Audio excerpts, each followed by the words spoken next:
Austin. Great to see you. And with us now, Democratic Virginia Senator Mark Warner. He is a member of the Budget Committee, the Joint Economic Committee, and someone who not only ran a state as the former governor of Virginia, but you know how to make money. You actually ran a business. What should the White House do and the Senate and House do to try to, climb out of this situation? Well, first of all, we got to recognize that while it was good to see the unemployment numbers drop, that doesn't mean very much to you if you're sitting at home watching this show and you can't find a job or you've been looking for a job for months on end. So good news was in the report that there was increase in manufacturing jobs, about 50,000 more part-time jobs and temporary jobs that are usually a precursor to more job growth.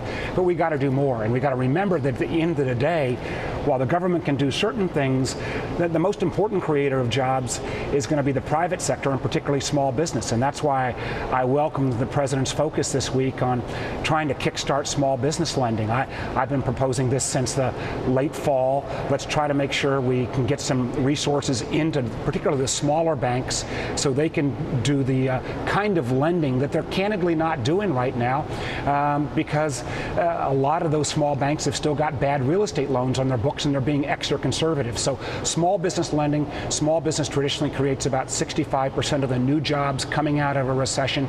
The private sector is where we got to drive this job growth, and I hope that we can move forward, particularly in the small business area.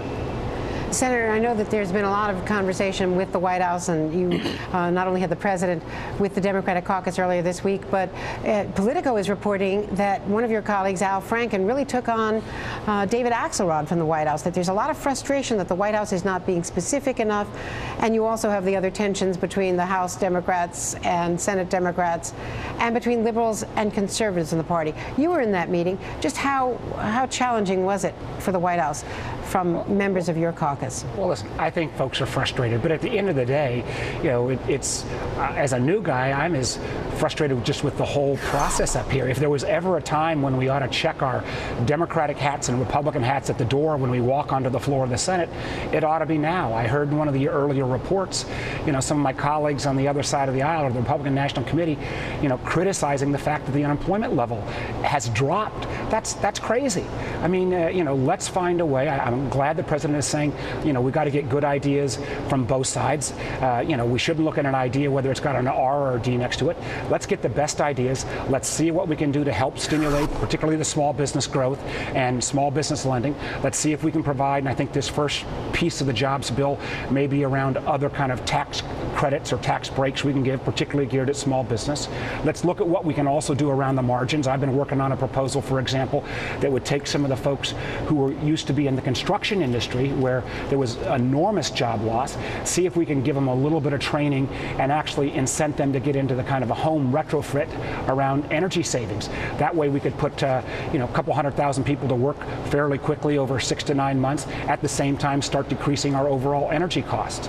We've got to do a better job as well on this next phase of the spend out off the stimulative. We're still waiting on a lot of the stimulative spending that was going to come from healthcare IT, that was going to come from broadband. There have been some announcements now on high-speed rail. We need to see those dollars actually get into the marketplace.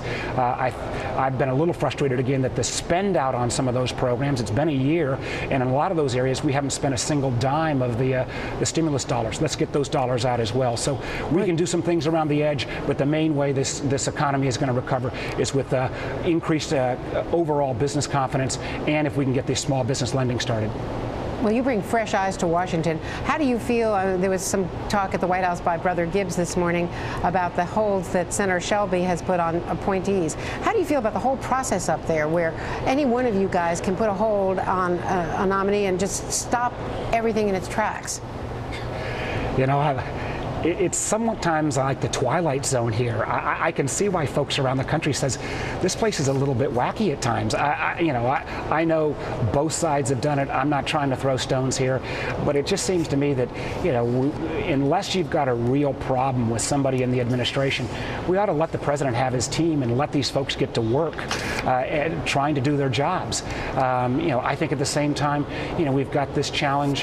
One of the more surreal incidents happened to me last last week, I've been a big believer that, while we've got to do some spending now, unless we can get our deficit under control, we're going to be long-term looking at an economy where we're going to leave our kids a lot of red ink. So I said, let's do this bipartisan commission, put up a plan which has both revenues and entitlement spending, and cut a lot of that, put it up for a straight up or down vote.